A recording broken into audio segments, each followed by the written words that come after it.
안녕하세요. 김성길 목사와 함께하는 GTS 말씀 묵상 시간입니다. 오늘부터 한 주간은 예수님의 마지막 유월절 만찬, 마지막 만찬을 중심으로 묵상을 하게 되겠습니다. 본문 말씀은 마태복음 26장 26절부터 32절의 말씀이 되겠습니다. 유월절은 구약에서는 어린 양을 잡아서 유월절 절기를 지켰습니다.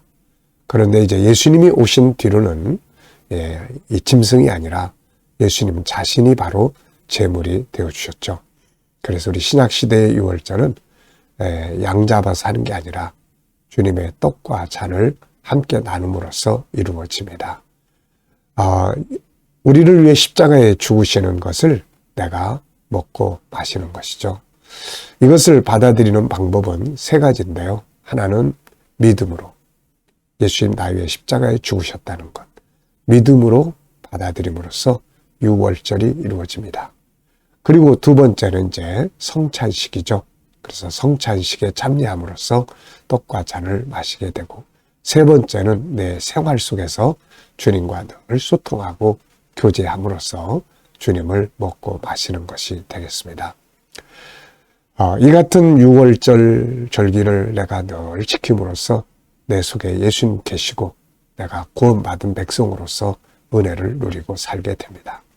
이번 주간 이 말씀 묵상하시면서 주님의 피와 살을 내 것으로 먹고 마시는 일에 더 깊이 동참해 보시기 바랍니다. 자, GTS 묵상은 매일매일 역동성 있는 신앙생활과 함께 삶의 현장에 변화와 발전을 주는 것입니다. 이걸 위해서 5-7+2라고 하는 구조가 들어 있습니다. 5는 그림을 보고 분석하는 것이고, 7은 매일매일 주제를 생활화하는 것입니다. 그리고 2는 질문 만들기와 주님과 소통해서 영감을 얻는 것입니다. 믿음과 함께 우리의 삶을 변화시키고 아이들에게는 학습 능력을 키워줄 수 있는 아주 좋은 시스템입니다. 자, 오늘도 그림 분석부터 시작을 하겠습니다. 그림은 지금 예수님이 마지막 유월절을 제자들과 함께 나누는 그런 장면이 담긴 그림이에요. 자, 제목을 정해 보시고 또 의미를 적어 보십시오. 저는 제목을 함께 있는 자와 떠난 자라고 적어봤습니다. 이 자리를 가룟 유다는 떠나버렸거든요. 그래서 결국은 영원히 주님으로부터 떠난 자가 되었습니다. 함께 있는 자들은 십자가의 아픔도 있었지만은 그러나 주님과 함께 영원히 함께 있게 된 것이죠.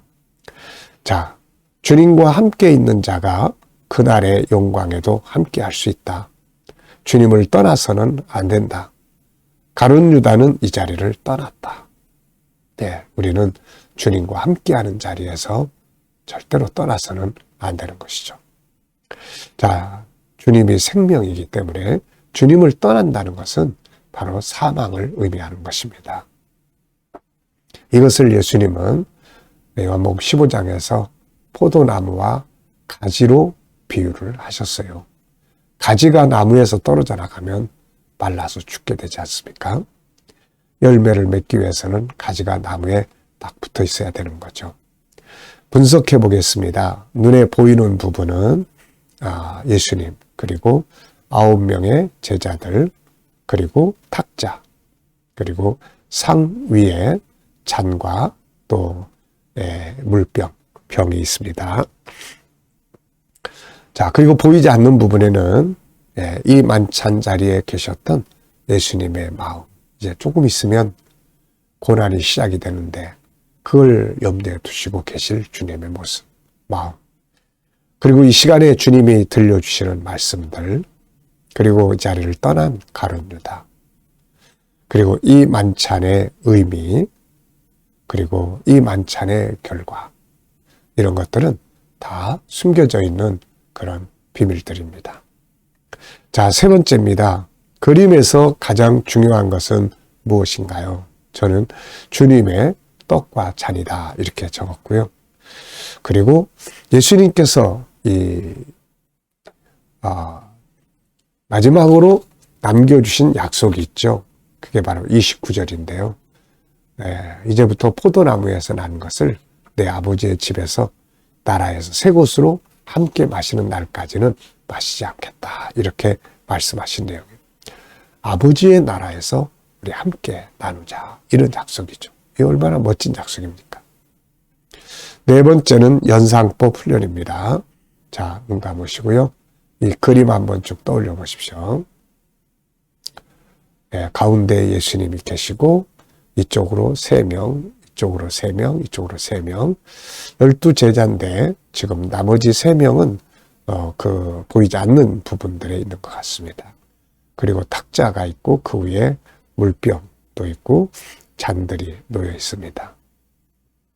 벽에는 불 켜는 등잔과 같은 것이 있고 벽이 있고 바닥이 있습니다. 자, 그리고 이 내용과 관계된 말씀. 우선 마태복음 26장 26절 32절 본문이 있고요. 또 예수님께서 약속하신 아버지의 나라에서 새 것으로 마시자. 이게 이루어진 것이 이제 계시록 7장 9절로 17절이에요. 특히 17절에는 예수님과 함께 생명수의 강가를 거니는 그 장면을 말씀하고 있습니다. 계시록 22장 1절로 2절에는 생명수 강가에 생명나무의 열매들이 맺는 그런 장면을 보여줍니다. 바로 그 자리에서 이제 생명나무의 과실로 주님과 함께 먹고 마시는 날이 약속된 것이죠.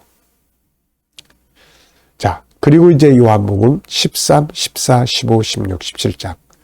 자, 이 만찬자리에서 예수님은 이제 제자들의 발도 씻으시고 마지막으로 남긴 유언의 말씀들도 있는데 그게 이제 13장부터 17장까지 요한복음에서 기록하고 있습니다.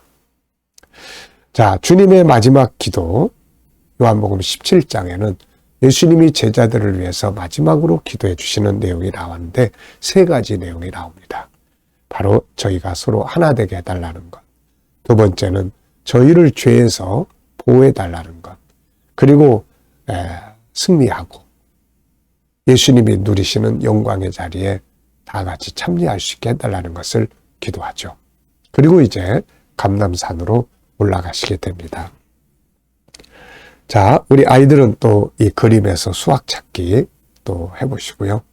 도형도 있고 수도 있고 측정도 있고 규칙도 있고 또 자료도 있습니다. 그래서 이런 부분들을 가지고 이 속에서 수학 또 찾아보면 익숙해지게 됩니다. 자, 상상력 키우기입니다. 이 그림을 가운데 두시고 앞에 어떤 그림을 두면 좋을까요? 저는 앞에는 2가지를 생각해 봤습니다. 하나는 창세기 3장 15절. 바로 이걸 예언하고 있는 거죠.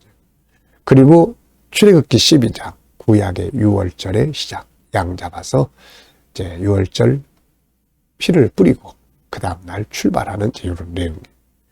그리고 이제 다음 그림은 계시록 7장 9절로 17절, 계시록 22장 1절로 2절. 천국에서 생명수 강가에서 생명나무 과실로 함께 나누는 장면입니다. 자, 미래는 어떻게 살고 싶은가요? 그렇다면 지금 무엇을 해야 할까요? 오늘도 또 한번 생각해 보시고 지나가겠습니다. 자, 오늘 본문 말씀 마태복음 26장 26절로 32절입니다. 그들이 먹을 때 예수께서 떡을 가지사 축복하시고 떼어 제자들에게 주시며 이르시되 받아서 먹으라 이것은 내 몸이니라 하시고 또 잔을 가지사 감사기도 하시고 그들에게 주시며 이르시되 너희가 다 이것을 마시라 이것은 죄 사함을 얻게 하려고 많은 사람을 위하여 흘리는 바 나의 피 곧 언약의 피니라. 그러나 너희에게 이르노니 내가 포도나무에서 난 것을 이제부터 내 아버지의 나라에서 새 것으로 너희와 함께 마시는 날까지 마시지 아니하리라 하시니라. 이에 그들이 찬미하고 감람산으로 나아가니라. 그때 예수께서 제자들에게 이르시되 오늘 밤에 너희가 다 나를 버리리라. 기록된 바 내가 목자를 치리니 양의 떼가 흩어지리라 하였느니라. 그러나 내가 살아난 후에 너희보다 먼저 갈릴리로 가리라. 아멘. 이 월요일 날 주제는 전체 기억하고 스토리텔링 하기입니다. 우리 아이들에게는 이 암송 프로그램이에요. 암송 프로그램. 우리 어른들도 어떤 내용을 기억하고 이 본문을 우리가 이렇게 암송하는데, 첫 번째 날, 요 순서대로만 하면은 내용을 오늘 다 외울 수가 있습니다. 그래서 아이들에게는 공부하는 암송 좋은 프로그램입니다. 자, 먼저 감사한 것 적어보십시오. 어제 하루 지내시면서, 주일을 지내시면서 감사한 것 적어보시고요. 또 이제 오늘 하루 시작하시면서 또 감사한 것, 또 미래를 생각해 보시면서 감사한 것 또 적어보시기 바랍니다. 감사로 어려운 일 속에서도 감사의 씨를 찾아서 감사로 출발을 하는 것이 승리의 비결이에요. 자, 암송을 잘하기 위해서 오늘 본문을 그냥 오늘 다 외우는 거예요. 우리 아이들은 공부하는 내용 다 외우는 거예요. 내용을. 이렇게만 하면은 다 외울 수 있어요. 첫 번째, 시작과 끝을 기억하세요. 오늘 본문의 시작은 뭐예요? 예수님이 떡을 가지시고 축복기도 하시고 떼주시면서 받아 먹으라. 내 몸이다. 이제 이 말씀하신 거죠. 끝부분은 뭡니까? 오늘 밤 너희가 다 나를 버릴 거지만 내가 살아난 후에는 갈릴리로 갈 거다. 이 말씀이에요. 그러니까 시작 부분, 끝 부분. 시작은 떡, 끝 부분은 갈릴리. 이렇게 기억하시면 가운데 것들을 기억하기가 좋거든요. 자, 두 번째는 가운데 거를 이제 기억하기 위해서 구조를 정리하는 겁니다. 구조. 오늘의 본문을 비슷한 길이 이렇게 묶어두면은 내용 암송하기가 아주 좋아져요. 아이들도 암기해야 될 과목은 이렇게 구조를 묶으면 잘 외워줄 수 있습니다. 자, 저는 구조를 313 이렇게 적었어요. 그래서 3은 떡 나누시는 거, 잔을 나누시는 거. 그 다음에 1은 마지막 약속. 포도나무에서 난 것을 아버지의 나라에서 새 것으로 마신 날까지는 다시는 마시지 않겠다. 이 은혜요. 그 다음에 뒤에 313. 뒤에는 감람산으로 가는 이야기. 예수님 올밤 너희가 다 나를 버릴 거다. 그리고 이제 그러나 내가 살아난 후에 먼저 갈릴리로 가겠다. 313. 벌써 내용 다 외웠잖아요. 이렇게. 그러니까 이게 암기하는 방법이 그렇게 어려운 게 아닙니다. 자, 이제 세 번째까지 하면 더 확실하게 암기가 할 수가 있어요. 이제 이걸 스토리로 이야기해 보는 거예요. 아이들이 공부한 내용을 안 잊어버리기 위해서는 꼭 이렇게 집에 와서도 거울을 보면서도 스토리텔링. 오늘 나는 사회에서 이런 공부했어. 내용은 지방과 도시에 관한 내용이었는데 지방의 특징은 이런 거, 도시의 특징은 이런 거. 이렇게 한번 자기가 쭉 설명을 하면은 잘 안 잊어버리거든요. 네. 자, 오늘 본문 스토리 이야기해 보겠습니다. 먼저 보고 하셔도 되고 또 안 보고 문장 몇 개로 하셔도 되고 그래요. 자, 저는 이렇게 적었습니다. 본문은 마지막 만찬 때에 있었던 내용입니다. 그들이 식사할 때에 예수께서 떡을 가지시고 축복하시고 떼어주시면서 이것은 내 몸이니 받아 먹으라 하시고 또 다 잔을 가지셔서 감사기도 하시고 저희에게 주시며 이르시되 받아 마시라. 이것은 너희를 위해서 흘리는 나의 피 곧 언약의 피니라. 이렇게 말씀하셨습니다. 그리고 약속을 하시기를 이후로는 포도나무에서 난 것을 아버지의 나라에서 새 것으로 마실까지는 다시 마시지 아니하리라 하셨습니다. 이제 그들이 만찬을 마친 후에 찬미하며 감람산으로 갔습니다. 그런데 가는 과정에 예수님께서 말씀하시기를 올밤에 너희가 다 나를 버릴 것이다. 기록되었으되 내가 목자를 치리니 그 양떼가 다 흩어지리라. 그러나 내가 살아난 후에 너희보다 먼저 갈릴리로 가리라 하시니라. 저는 이 묵상을 하면서요, 참 많이 놀랍니다. 왜냐하면은 우리가 물론 이 말씀을 해마다 대합니다마는 그러나 이 말씀을 이렇게 한번 딱 보고 이게 스토리로 내용을 암기할 수 있다는 게 신기해요, 이게. 왜냐하면은 나이가 들어가면서 암기력이 자꾸 떨어지잖아요. 근데 요 방법대로 하면은 금방 이렇게, 또 이것만이 아니에요. 다른 내용도 어떤 책이나 뭐도 이런 식으로만 하면은 그 내용을 금방 이렇게 내용 전체를 암기할 수가 있습니다. 그래서 이 방법이 참 좋은 방법이에요. 시작, 끝, 구조, 스토리텔링. 그리고 이제 제목 정하기 위해. 제목을 정하려고 하다 보면 전체를 또 한번 생각을 해야 되잖아요. 이거. 자, 그래서 저는 제목을 떡과 잔, 언약의 피, 마지막 약속, 살아난 후에 떡과 잔을 먹고 마시는 방법, 새로운 6월절 이렇게 적어봤습니다. 제목을 정하고 풀어보는 것이 논술 훈련이니까 우리 아이들이 이 내용 아니면 공부한 내용 아니면 올 하루의 일과 저녁 식사 이런 것들을 다 주제로 정하는, 제목을 정해보는 이런 훈련을 많이 해보십시오. 자, 질문 만들기입니다. 왜, 무엇을, 어떻게, 만약. 자, 저는 질문을 구약의 6월절과 신약의 6월절의 차이점은 무엇인가 이렇게 적어봤어요. 구약의 6월절은 어린 양 짐승을 잡았고 신약의 6월절은 예수님을 제물로 바쳤습니다. 그 차이가 있는 거죠. 구약은 모형, 신약은 실물이에요. 자, 두 번째는 내 인생에 대해서 질문 만들어 보는 건데요.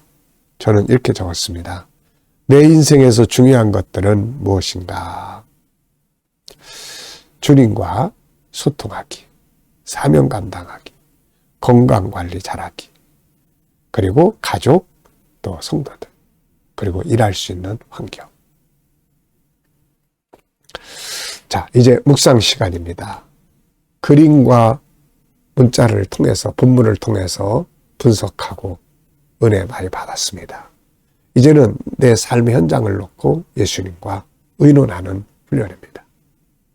자, 그래서 이렇게 주님과 함께 훈련하는 영감을 얻는 시간, 내 삶의 현장을 놓고 주님과 상담하고 의논하는 시간, 너무너무 귀한 시간이에요. 자, 묵상하겠습니다. 묵상은 먼저 본문을 떠올려 보시고요. 그 다음에 7가지 주제는 꼭 떠올려 보세요. 그리고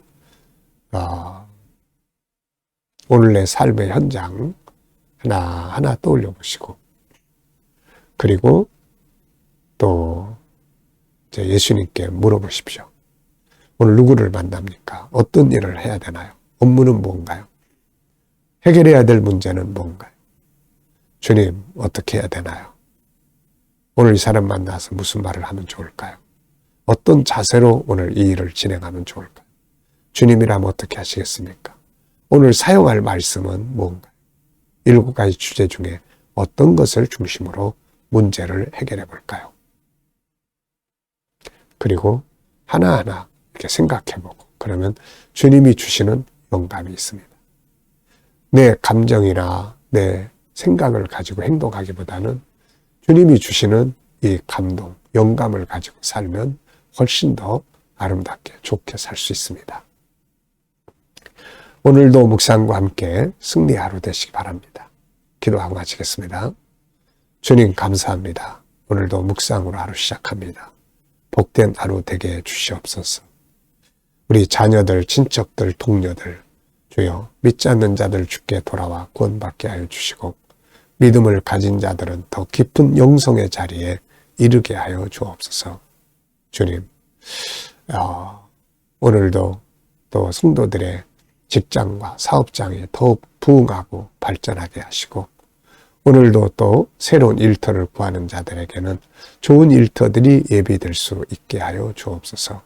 주님, 오늘도 또 치료받는 모든 교우들에게 은혜 베풀어 주시고, 또 문제를 안고 기도하는 성도들에게 감당할 힘을 주시고, 또 저희들로 하여금 또 승리할 수 있도록 합력하여 선을 이루게 하여 주시옵소서. 이 나라와 민족에 함께 하시고 복을 주시며 발전케 하시고 선교하며 교육하고 또 거룩한 땅이 되게 하시고, 또 이 지도자들에게 지혜 주셔서 나라를 바르게 이끌어가게 하여 주옵소서. 세계 곳곳에서 복음을 위해 수고하시는 선교사님들과 저들의 사역에 함께해 주시고 또 우리 KDM 훈련을 통해서 천국 복음 더욱 온 세계에 전파되게 하여 주옵소서. 주님, 오늘도 GTS 묵상 또 더 많은 교회들에게 함께 나누어지게 하시고 다음 세대를 양육하는 좋은 프로그램들이 프로그램으로 사용되게 하여 주옵소서. 감사하며 예수님의 이름으로 기도하옵나이다. 아멘.